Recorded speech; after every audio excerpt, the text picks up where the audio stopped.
Episode 3 खोए कहाँ 2013 the year when I started observing birds and started bird photography. 2013 के पहले नेचर से एक खूबसूरत रिश्ता रहा है मेरा। मेरा जन्म मध्य प्रदेश के बेहद सुंदर से गांव में 1997 में हुआ था, जो चारों तरफ से टाइगर रिच जंगल से घिरा हुआ है आज भी। बचपन से ही जानवरों को देखने का एक अलग ही शौक था। At the tender as of 3 मेरे पेरेंट्स आज भी कहते हैं कि मैं दिन भर सिर्फ नैट जियो और डिस्कवरी देखता रहता था। I still remember the day जब दूरदर्शन पे माइक पांडे का एक शो आता था, अर्थ मैटर्स, जिसमें एक एपिसोड था dedicated on vulture crisis. Since that day मैं अपनी फैमिली के साथ कहीं भी किसी भी नेशनल पार्क विजिट करता था तो I always wanted to see vultures. ये वल्चर्स को देखने की चाह कहाँ पीछा छोड़ने वाली थी। ये एपिसोड शायद 2008-9 में फर्स्ट टेलीकास्ट हुआ था, as I can remember, and after a wait of 13 to 14 years finally 2021 जनवरी में मेरी वल्चर्स को देखने की चाह पूरी हुई। मेरी आंखें भर आई थी जब मैंने पहली बार इतने बड़े पंछी को अपनी आंखों के सामने देखा था, जिसे देखने की चाह बचपन से थी। चलिए आपकी इमेजिनेटिव पावर चेक करते हैं। इमेजिन विथ मी, जैसे मैं एक्सप्लेन करता हूँ, एंड इफ यू वांट आप अपनी आंखें बंद कर सकते हैं।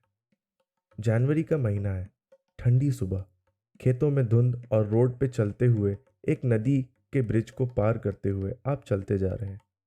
रोड के दोनों तरफ पथरीली जमीन, खेत, हाई टेंशन लाइंस और पलाश के पेड़ जिसमें टेसू के फूल खिले हुए हैं।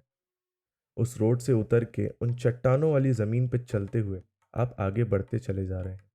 हर तरफ टेसू के फूल और सामने सिर्फ सपाट जमीन। कुछ दूर चलने के बाद रियलाइज हुआ कि सपाट जमीन सिर्फ एक धोखा था। यहाँ तो एक नेचुरल खड़ी घाटी है। ये आवाज कैसी, जैसे पानी काफी ऊंचाई से गिर रहा हो। भागते हुए उस खड़ी घाटी के छोर पे पहुंचे तो देखा एक तरफ 90 फीट का झरना, दूधिया रंग, और दूसरी तरफ 50 से 60 मीटर चौड़ी खड़ी घाटी जो कि हर तरफ से पेड़ों से घिरी हुई है। जनवरी का महीना है तो सब तरफ एक पीली चादर बिछी हुई है, जिसके बीच में टेसू के नारंगी फूल खिले हुए। अरे जनाब, जरा सामने भी तो देख लीजिए, कितना दाएं बाएं देखेंगे। सामने खड़ी घाटी में जैसे एक अंगूठी में हीरे जड़े होते हैं, वैसे ही चट्टानों के बीच में वल्चर्स, जिसमें इंडियन वल्चर्स 20 से 25 की तादाद में धूप सेकते हुए बैठे थे। कुछ इजिप्शियन वल्चर्स आपके सर के ऊपर उड़ रहे और उनके बीच में एक रेड हेडेड वल्चर, कुछ पंख फैलाए, कुछ अपने साथियों के साथ बैठे हुए, कुछ वैली में उड़ते हुए। ऐसे नज़ारों के बाद किसी की भी आंखों में आंसू आ जाए जब इतने खूबसूरत वादियों के बीच आपको अपनी चाहत दिखे। अरे चाहत से मेरा मतलब बर्ड वाला प्यार है। शायद मैंने तो एक ऐसी लोकेशन खोज ली जहां वल्चर्स अच्छी तादाद में हैं। पर क्या आपके भी कुछ ऐसे किस्से हैं जब आपने वल्चर्स देखा हो? अगर नहीं तो इन्हें खोजना अब इतना आसान नहीं रहा जितना 1990 में था। आज ये वल्चर्स कम नंबर में ऐसी जगहें प्रेफर करते हैं जहां ह्यूमन इंटरफेरेंस बहुत कम रहता है। हर वल्चर के नेस्टिंग साइट्स भी अलग अलग होती हैं, कुछ चट्टानों के बीच, कुछ बड़े पेड़ों के ऊपर, और कुछ ने तो अब हाई टेंशन टावर्स को भी अपना नेस्टिंग साइट्स बना लिया है। किसी भी जानवर की पॉपुलेशन को कंजर्वेशन की नेसेसिटी है या नहीं, ये डिसाइड होता है उनके पॉपुलेशन ट्रेंड से। इसके पॉपुलेशन के डेटा को IUCN, international union of conservation of nature, determine करता है। स्पीशीज को उनके नंबर एंड डिक्लाइन के हिसाब से कैटेगरीज में डिवाइड करते हैं।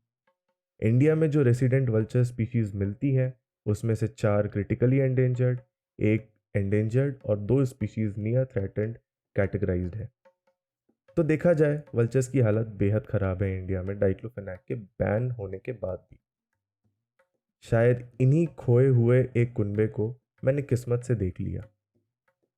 जब अपनी सर्च को एक्सटेंड किया तो मुझे टोटल 80 वल्चर्स मिले, वो भी 4 स्पीशीज के, जिनमें से Indian vulture, Egyptian vulture, red headed vulture and Himalayan griffon vulture थे।